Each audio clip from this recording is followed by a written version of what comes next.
Welcome back to Marvel Maniac, an MCU after show. This is your host, Eric Cicada, aka Mr. Honest. The Incredible Hulk has been in the MCU, breaking, smashing, and wrecking ever since Phase 1. First as Edward Norton in the first movie, and then my favorite, Mark Ruffalo, comes in the Avengers and just brings an all-star grade A performance as the Hulk.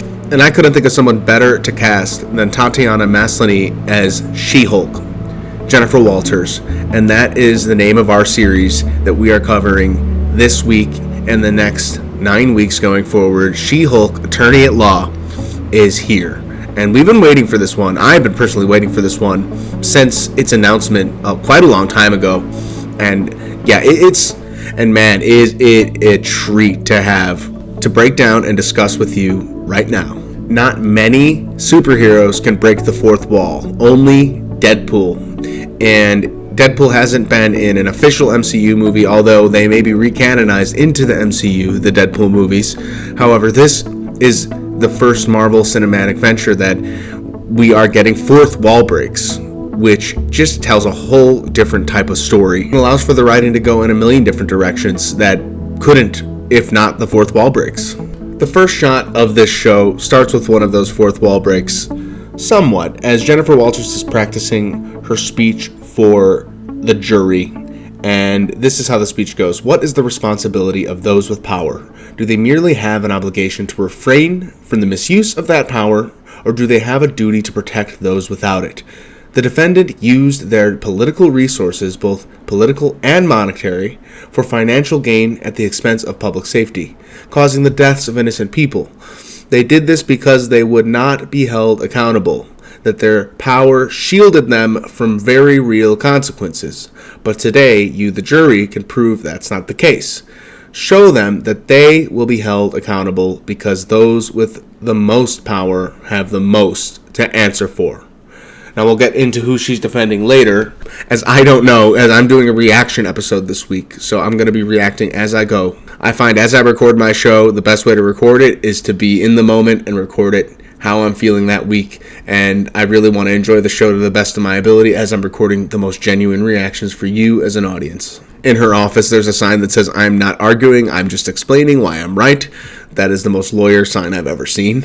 Also, what is the responsibility of power? It is a great question, especially in the scope of Marvel and in the world of superheroes. And I'm sure something that this show will be holding up and questioning quite a lot. Sort of echoing the famous line, "With great power comes great responsibility," delivered by Uncle Ben to Peter Parker in most timelines of Spider-Man.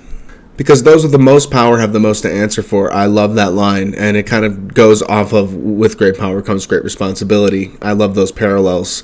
As Jennifer's making her speech, fellow lawyer Dennis is making comments, kind of saying more smiles, that's a little bit wordy, trying to give her tips throughout.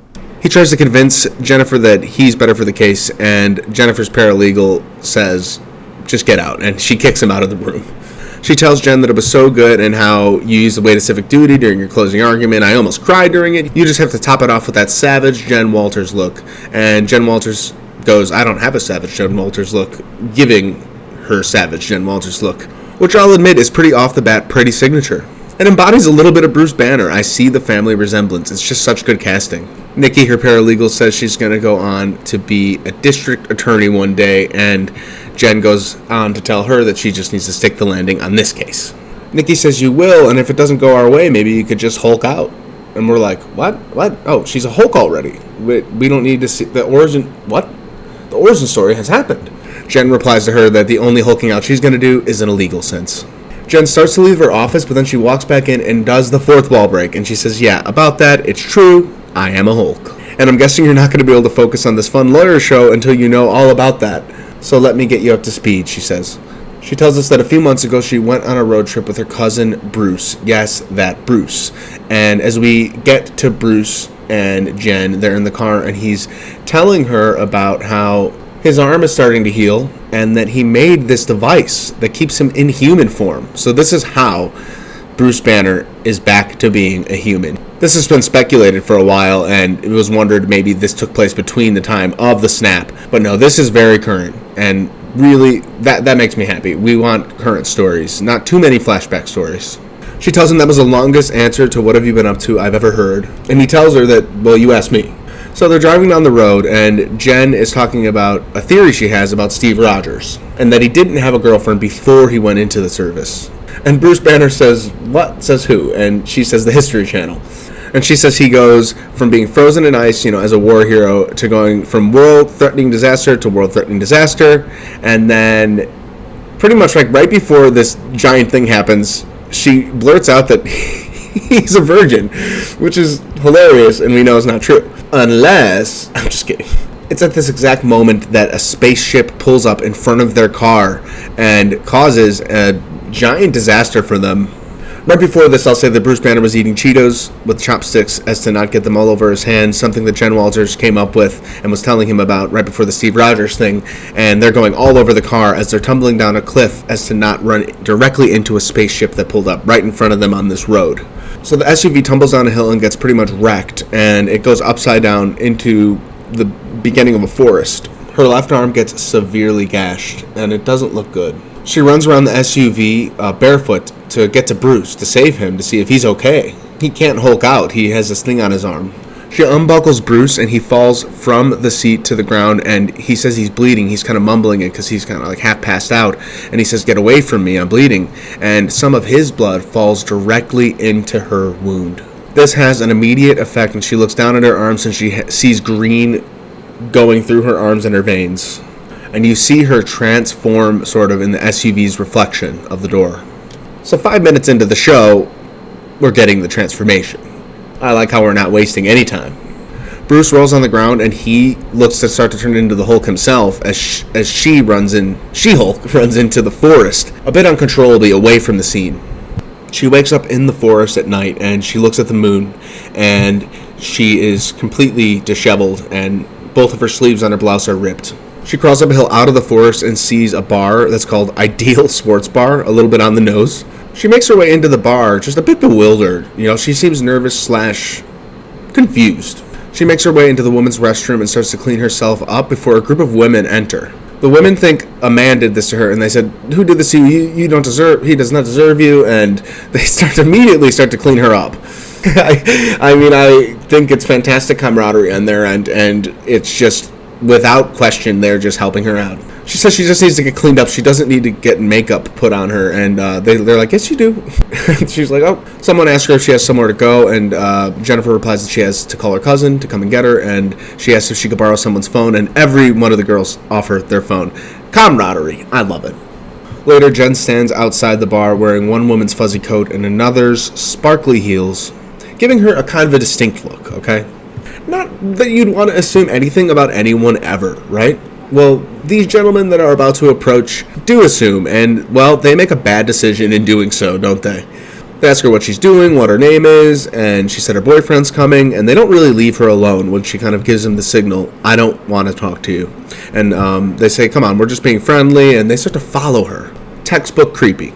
Kind of without hesitation, she turns around and hulks out right on top of them, and it's just like a very short scene where she just probably takes them out and blacks out. Wakes up in a darker room that has sunlight coming into it, and laid out for her is a Led Zeppelin t-shirt.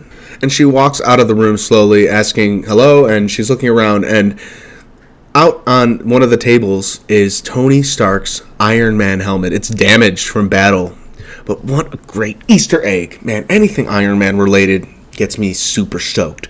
And how cool is that? She is in with the Avengers now.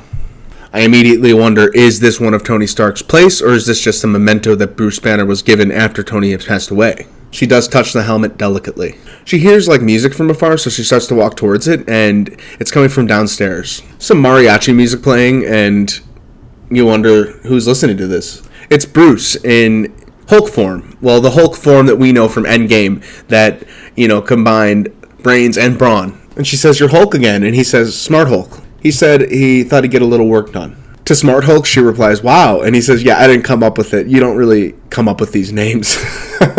That's great. She asks him where they are, and he says Mexico, and not to worry, he talked to her parents, and that they know that she's okay. Becoming a Hulk probably is a bit traumatizing on the body, and I wonder if she was knocked out for a couple days, maybe a week if not. Bruce says this is where he spent the blip fixing himself and integrating the Hulk and Banner identities. In this tiny beach house lab, she says, and he says, yeah, Tony built it for me a few years ago. So it was something that Tony actually made for Bruce himself. Being an Avenger does have its perks. Unfortunately, Falcon didn't get as many of those perks and all the other Avengers, but Tony didn't have as much one-on-one time with every single Avenger. He could probably only help some of his best friends out while they were busy. And if you think about it, Falcon was blipped, and he didn't have as much one-on-one time with Tony. I'm referring to that scene in Falcon and Winter Soldier where Falcon goes out for a bank loan and has trouble. Bruce says that Tony used to joke that the lab was a loner and that he'd just swing by one day and take it back. Tony Stark will always exist in the Marvel Cinematic Universe, alive or dead. And I love that we're just going to keep getting new quotes from him infinitely. And I can't wait to see him again in future projects, because with the announcement of Kang Dynasty and Secret Wars, there is bound to be a Robert Downey Jr. Tony Stark variant out there to help us with those battles. I sure as heck hope. Bruce asks his cousin if she's okay, and she kind of looks around the lab and then asks, wait, did we hit a spaceship? Nonchalantly, he's like, yeah, Sicarian Class 8, courier craft. I can't even say it. They're probably trying to deliver a message, he says, that he's got to get to the bottom of that, and that some weird stuff just kind of finds you when you're a Hulk. Okay, I'll take that explanation for now. I really want to know more about that spaceship myself, right? He goes on to say, but first, we gotta deal with you. And she says, me? What happened to me? Her eyes widen, and she kind of has this revelation, and she remembers something, and she says, I changed. He says, look, I'm sorry, I tried to warn you. My blood got into your system, and after the wreck, you got a lethal dose of gamma radiation. She says, lethal? As in I'm gonna die? And he says, no, there's more to it than that. I'm going to explain. She hits him and she says, that is not the sentence to take a pause on, Bruce. And I mean, the way she just hits the Hulk, I'm assuming she's known the Hulk and Bruce as the Hulk for a little bit of time, at least. I wouldn't just hit the Hulk. He shows her a computer with data and he says, you and I, we share a rare combination of genetic factors that allow us to synthesize gamma radiation into something else. She replies, so I turn into a Hulk now too. Bruce replies, I've been analyzing your blood, and the way it synthesized gamma, he was able to use it to completely heal his arm from the snap. The infinity snap that saved and brought back half of humanity. She asks him, because I'm better than you? And he says, not better, just different. She says, in a better way. He says, in conclusion, now my arm is healed and I'm able to be my fully integrated self again. She replies, smug Hulk. And he says, smart Hulk. And she says, well, it's pretty smug to call yourself smart. He says, I didn't come up with it. And she says, you used it. Implied endorsement. He tells her not to lawyer him. He says, now that I've actually analyzed your blood samples, and he puts it into like a microwave, and all these lasers like obliterate her blood samples. She says it's a bit dramatic. He says it's way too dangerous to get out into the world, even if there's only a 1,000,000% chance that it makes another one of us. She says, okay, you've analyzed everything, now fix me, get me back to normal. He sternly tells her, Jen, this is not going away. And she says, what do you mean? Give me that little device thing that you had that kept you as Bruce. Even we know as an audience that is so new, and it's just not feasible for her. He says that device was a prototype and it was calibrated to me. And she says, great, make me one. He says he can't do it and that he's been struggling with this for years, and the best that he could do was merge his two halves. Give it time in the lab, we could possibly do the same for you. She says, no, I don't want to be a Hulk. I just got my own office, I just got business cards, and Bruce says there's no going back to what you were before. At this point, Jen closes her eyes, and you could tell she's thrown, and Bruce gets down to her level and he says, Jen, what is it? What do you need? Talk about having the Hulk on your side through an ordeal like this, though. I mean, to have the Hulk guide you through being a Hulk, I would take that over being and learning to be the Hulk by myself. She doesn't really know how to talk, and it cuts to them at breakfast, and Bruce is making her pancakes, and we know the Hulk has probably a pretty big appetite. Bruce sits down and levels with her, and he says, listen, I know this is hard to hear, but you're going to have to change the way you live your life now. Avoid stressful situations and stay away from people. And she says, I can't stay away from people. How am I supposed to do my job? And he says, you can't go back to your job. She gives him just a blank stare, and he says, "You stay here until you learn how to control your Hulk self." She asks him how long that's going to take, and he sets down a binder, and he says, "This is a multi-year journey you're about to embark on coming to terms with being the Hulk." He says seriously. He says, "I traced all my steps through my evolution. I never thought it would end up being a syllabus, but here we are." Bruce Banner is such a likable character, and man, I just am such a fan of his Mark Ruffalo's, and just this Bruce Banner, this Hulk. He is so fantastic. We need one movie with him as the Hulk, starring the Hulk. One movie. He goes on to say to her, "Now with my help, hopefully your progress will go a little bit faster than mine." And then she repeats to him, "Multi-year, you said?" He says about 15 years, give or take. And she's like, 15 years? And he's like, "Our top priority is to control when you turn." And if you do the math, The Incredible Hulk with Edward Norton came out in 2008. The snap in Avengers Endgame happened in 2023 MCU canon, which is we're coming right up on that. We're evening out to that happening in real time with our timeline, and that is exactly 15 years that the Hulk has been the Hulk in the MCU. So it actually times out. Where does time go? And what will the Marvel Cinematic Universe look like in another 15 years from the beginning to the end of it? I think we're going to have so many more stories, if not 3 to 4 times as much as we do now.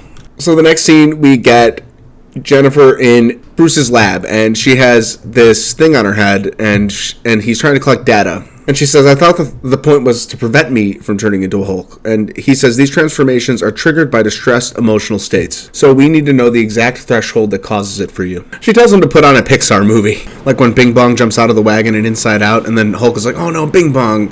Bruce tells her to stop and that he needs to focus and that the triggers are anger and fear. And she replies that those are like the baselines for any woman just existing.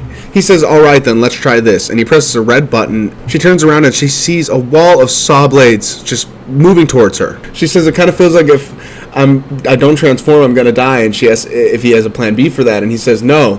This scene is hilarious. She rips the helmet off and she starts to freak out, and she asks, "Is this gonna kill me?" And he says, "No, keep it on. We need the data." And the helmet just gets completely destroyed in the process. She says, "What do you normally use this chamber for, you psychopath?" And at that exact moment, we see her green hands stop the wall, and she throws it back with all her force. And he's like, "Yes!" Bruce is very happy. She screams and rips the wall towards him off, and she throws it at him, raging. And he's like, "Whoa, easy, girl, easy." And he's like, She's like, "Why are you talking to me like I'm a stray horse?" And this shocks Bruce. He says, "Jen, you're still Jen right now?" She says, "Yeah, and I'm conscious." He says, "This is incredible. You don't have an alter ego." "You're the only one in there?" he asks her. And she says, "As far as I can tell." And he's like, "This is huge, Jen." "I think I'm jealous," he says. "Is that what I'm feeling? Jealous?" He tells her, "You don't have another guy to wrestle with for 10 years. She just says, "Cool," and walks past him nonchalantly. And he's like, "Bro, that's like $1 million worth of damage back there, by the way."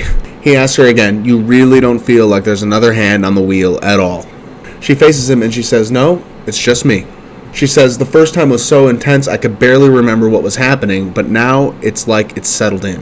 Bruce picks up his binder and rips out a big chunk, and he says, "I guess we could just skip all that then." If I were Bruce, I would be a tiny bit jealous, but just way more impressed that this is happening to her. But think about the big chunk of Bruce's life where he didn't have any control over the Hulk, and just to see his cousin just take immediate control of her Hulk, it's probably just astonishing to see. It is astonishing to see. The only reason it's not quite as surprising is because we know that she takes control from the trailers. She tells him it kind of seems like she's done here, and he says, "Not so fast. You still can't control when you transform." She asks him how to turn back into Jen. How did he do it? He says usually he'd fall out of a jet, or he'd get knocked out by a robot, and he'd wake up as Banner, or Natasha for a while would tell him a lullaby. What a wonderful reference, and I miss those days. "Hey, big guy, the sun's getting real low." I remember that, just like it was yesterday. Well, probably because I watched the movies not long ago.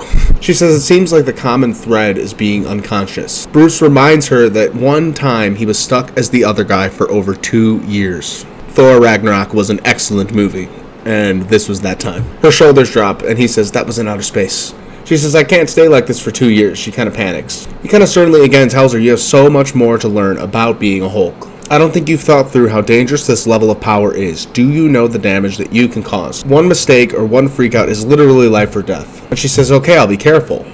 He says you can't be emotional and to forget Hulk rage. Just regular anger means death and destruction for everything and everyone around you. And I'm telling you, when people start seeing you as a monster, that never goes away. And we know what Bruce has been through his ventures in Marvel, especially in Avengers Age of Ultron, when Scarlet Witch turned him and put him against the city, and he raged and brought the building down. And Bruce has been through so much as the Hulk and inadvertently caused so much damage when he was not in control of his powers, that this is kind of like reflecting all of that in this warning. She replies to him, "Fine, teach me how to Hulk, please." They sit in the pavilion and Bruce teaches her about dialectical behavior therapy, which allows you to hold two opposing truths at the same time. First, they begin to practice mindfulness with a few yoga techniques, and she says, "I never thought you'd be into all this mind, body, spirit stuff." He says dialectical behavior therapy is an evidence-based psychotherapy. It's clinical, not spiritual. I myself practice mindfulness, and it's really important for me on a day-to-day basis, so this is something I really relate to and think is awesome. He says, let your thoughts drift away, relax your neck, bend your knees if that's comfortable, hold in your farts, namaste all day. He tells her it's more about presence and about accepting the situation that you're in. "Oh, I thought it was about getting my butt tight as hell." Up top, she tries to give him a high five, and he says, "Gross, I'm your cousin. Close your eyes and breathe." He says, "I can see you're not ready for DBT, so get some rest and they'll change tactics in the morning." We get a great shot of the beach, sun setting on the beach, and then Jen sleeping, and we get the Hulk holding an air horn up to her ear. The bed collapses under her as she transforms immediately into She-Hulk. He says, "Still in control, no overwhelming feelings of rage," and she says, "No, a normal amount of rage." He tells her, "You do revert back to Gen form when you sleep." She asks him if the air horn was really necessary, and he says, "For comedy, absolutely." Later, he's telling her that she's gonna need to reinforce all of her furniture, and don't even think to move into a place without 10-foot high ceilings. On the beach, they practice Tai Chi, then face each other and bow. He tells her you're gonna need 2 wardrobes, one for Jen and one for your Hulk body, and then he asks her who your best friend is, and she says Nikki, and he says no, Spandex. Spandex is your best friend, and he holds up his Hulk pants. Smart Hulk picks up a boulder and says, "Boulder toss." Just gonna nonchalantly toss a boulder, and he tosses it a few feet, and then she picks up a boulder and tosses it even further, and then he kind of shows off and grabs another boulder and throws it way off into the distance, like possibly breaking in the Earth's atmosphere. She claps for him and applauds, a little sarcastically. There's some definite competition happening here. He says, "I'm just trying to show you how it's done," and she's like, "Oh, I'm shown." What did they both take giant leaps into the air off of one cliff and onto another? She's flexing and saying "men" as he's like kind of like watching her do it.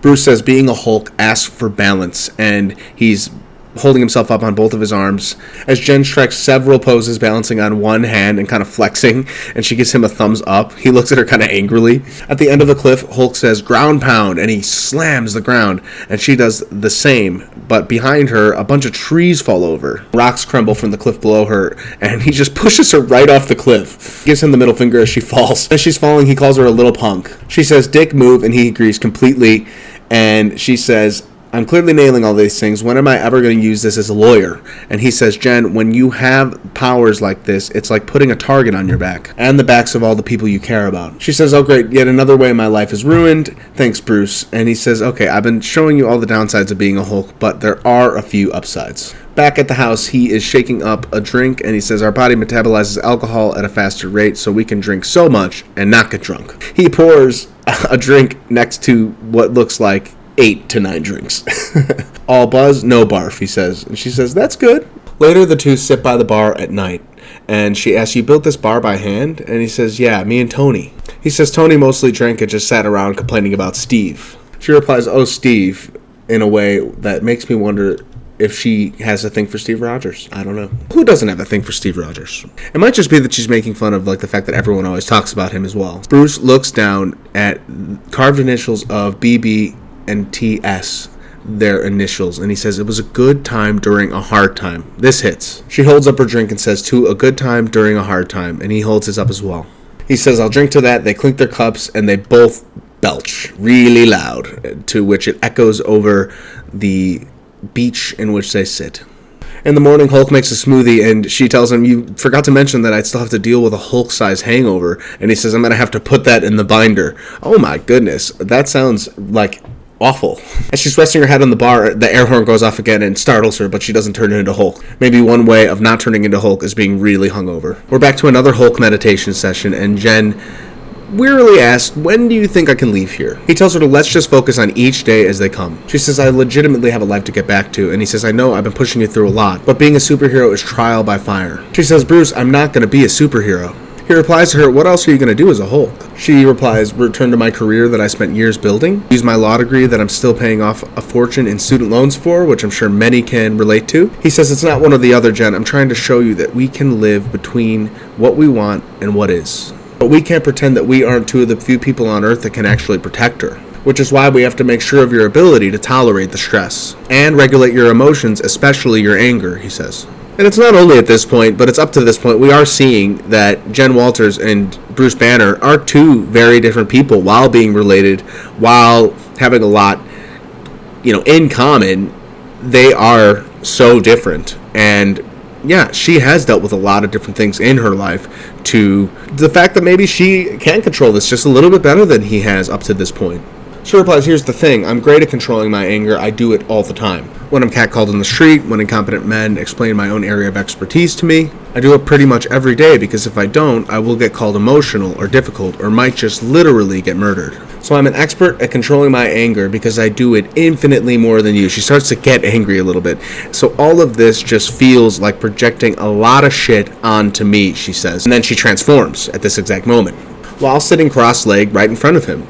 He says, see? And she says, no, I'm doing this. And he's like, well, this is completely new territory. She replies, I guess I've outgrown your binder. She gets up and starts to walk away and says, love you, Bruce, but I'm going home. She's got a mind of her own, and she's not going to wait any longer to get back to her life. It's kind of understandable. Something about Bruce's warning, though, about her not being ready is just ringing true, and I want her to listen to him at the same time. Bruce tries to stop her as she walks out to the Jeep outside, and she says she's going to borrow the Jeep and bring it back to LA and that he can pick it up at her place. Bruce asks her to think it through, and she says this is all that she's been thinking about. I did your dialectical behavior therapy, I could change back and forth, and I'm happy to now get back to my life. I know you didn't ask for this, but whether you like it or not, you're now a superhero, he says. And who's going to protect the world if not for people like us? And she asks, are you quoting a comic book? This show is so self-aware, and I love it. She says, I'm sorry, but the idea of being a superhero is not that appealing to me. I'm not you. And I'm not going to become you. I don't need to join some secret government contractor squad and have my entire life taken away from me. He says my life wasn't taken away, kind of sadly. Really, she says, so you didn't wind up alone, hiding away on some remote beach, with no friends, no relationships, never seeing your family, and definitely not dealing with a decade's worth of trauma? Why would you want that from me, Bruce? She asks him. She tells him you're a cautionary tale as she begins to get into the SUV. He says that's the price you have to pay for keeping the world safe. She says it's not wrong that I'm choosing to help people in the way I've always wanted to. To which he replies, I spent a lifetime running from this aspect of myself, which we've seen firsthand. We know better than her how much he's been through as the Hulk, and it's just so hard to see her not really hear him out on this. He tries to pull away and he stops the car with his bare hand. He says, denying half of your being is no way to live, trust me. And she says, goodbye. He puts himself right in front of the Jeep and she says, what are you doing? And he says, I'm asking you to reconsider. And she says, done. Yes, I've reconsidered. I'm still leaving. He says, don't you dare. And she starts the car anyway. And he puts his hands on the hood. He says, what, you think you could just say mean things and just take off? She says, yes. And she pulls away anyway, putting the Hulk directly on the front of the car. She speeds off, then swerves, and he flies into a pile of boulders, sending them right on top of him. She looks in the rearview mirror and sees this, and she gets out, and she's concerned, and she asks if he's okay. He gets the boulders off himself, and his glasses are cracked, and he repeats what she said earlier, Dick, move. She says, I learned it from you. Such good chemistry between these two characters already, just within this first episode. He says to her, see, Jen, you're doing the best you can, and you can do better. She walks up to him in normal form and says enough dialectical behavior bullshit, and then her green hand from out of screen punches him directly in the face. As he levels himself out, She-Hulk cracks her knuckles. She charges, but he puts her hand on her brow and pushes her back. She takes swings as he's pushing her. She pushes him away, then takes a step on his foot, then throws him off in the distance with her bare hands. He hits the ground on his back. She leaps down on him, prepared to stomp. He rolls sideways, but she misses. She grabs his ankle, but he kicks her away and stands. He says, for the record, I really didn't want to do this, and he claps his hands super hard and sends her flying back with just a wave of pure energy. She lands on her face and he says, okay, I wanted to do it a little.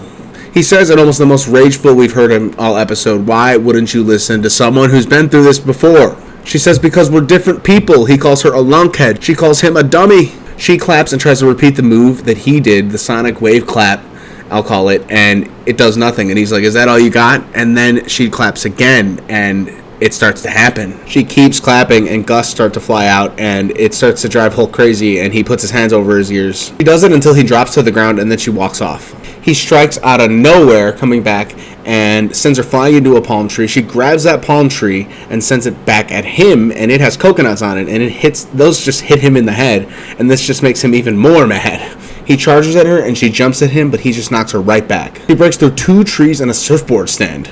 She throws a lobster trap at him, and his head gets caught in it, and it completely takes out his glasses. Man, this poor I hate breaking my glasses, and just seeing that bothers the heck out of me. He takes the thing off his head, and then 2 surfboards hit him in the head as well. So she's just throwing everything at him. She screams at him, baring her teeth. Smart Hulk removes his broken glasses, and if it wasn't real yet, it is seriously about to get real. They both Hulk scream at each other, and he runs at her, knocking her over. They roll through the forest together, knocking down countless trees, and back into the tiki bar that Bruce built with Tony Stark, his now fallen Avenger friend.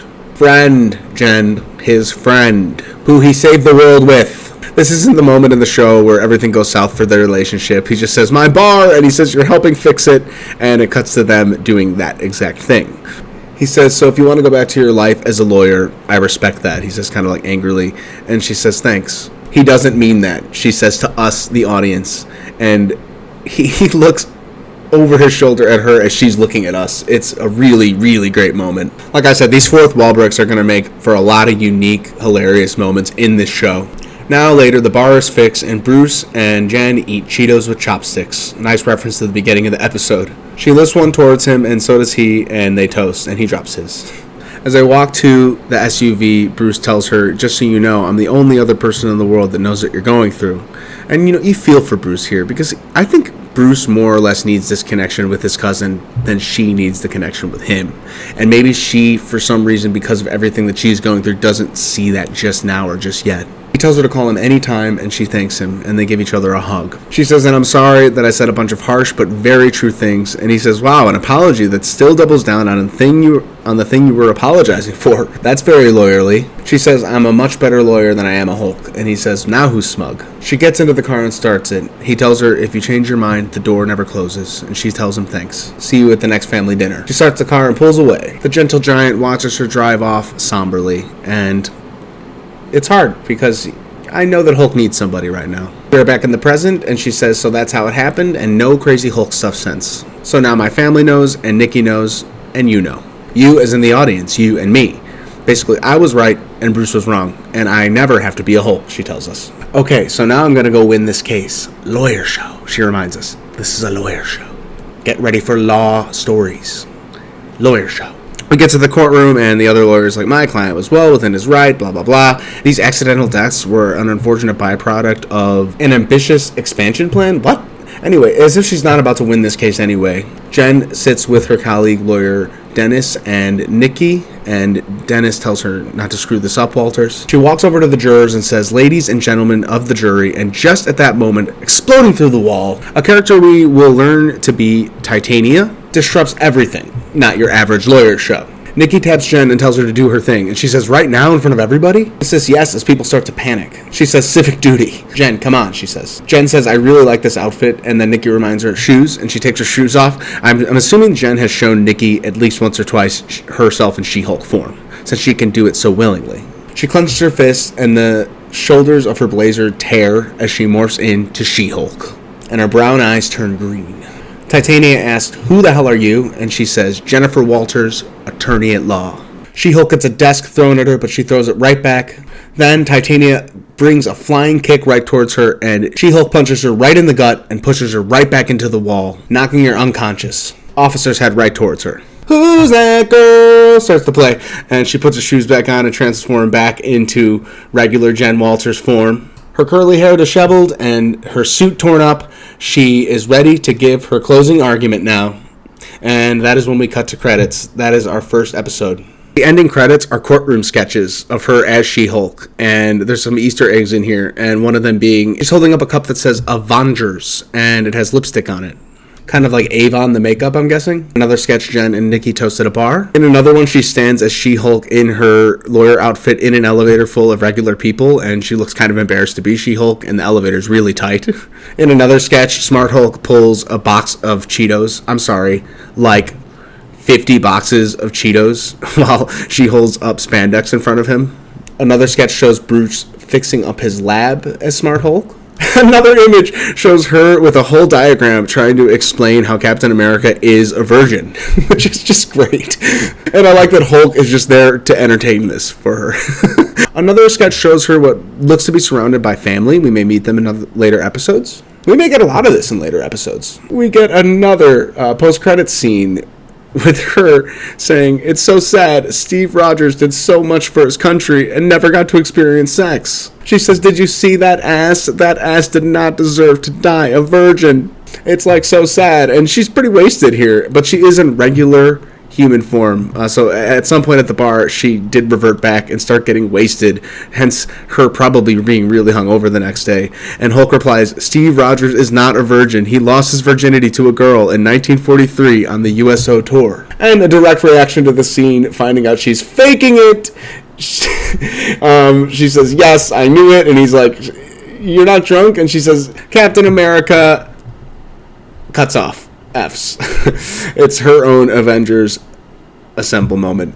Holy moly, Mother Almighty. I thought that was so funny. Another Easter egg you might have missed in this episode, marked 616 to 619. There's a QR code on the wall of the bar she's entering after she becomes She-Hulk. And if you scan that QR code, it's going to take you to a special site, and there's a little treat there for you. If you want to see that, go check that out. We'll talk about that next week.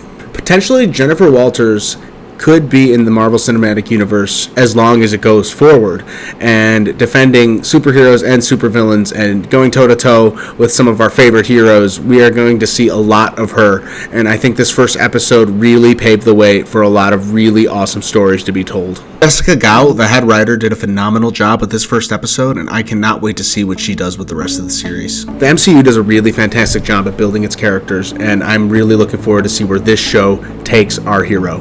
And I hope we get to see more Bruce Banner, aka Hulk, and I am Eric Cicada, aka Mr. Honest, and this has been A Normal Amount of Rage, the first episode of She-Hulk, Attorney at Law, covered by Marvel Maniac and MCU After Show. We are on Patreon, patreon.com/MarvelManiac. It hasn't been updated in a while as of this recording, but it will be updated soon, so if you want to donate to the show, that's currently the best place to do it. Would love to hear your thoughts. MarvelManiacPod@gmail.com. Don't hesitate. Give us your feedback on She-Hulk and other Marvel shows it may be featured on the show. I will be posting my after show for Shang-Chi and the Legend of the Ten Rings within the next week or two, so be on the lookout for that. We have some references to some things that might be happening in this show, without giving away too many spoilers, in that movie. And my after shows for Miss Marvel, Moon Knight, Doctor Strange and the Multiverse of Madness. All that will be coming to you later this year, ASAP. But I figured we'd get right back on track with She-Hulk. And wow, I'm so happy we did. It is so good to be back here with you on Marvel Maniac and MCU After Show. Until next time, Avengers, disassemble.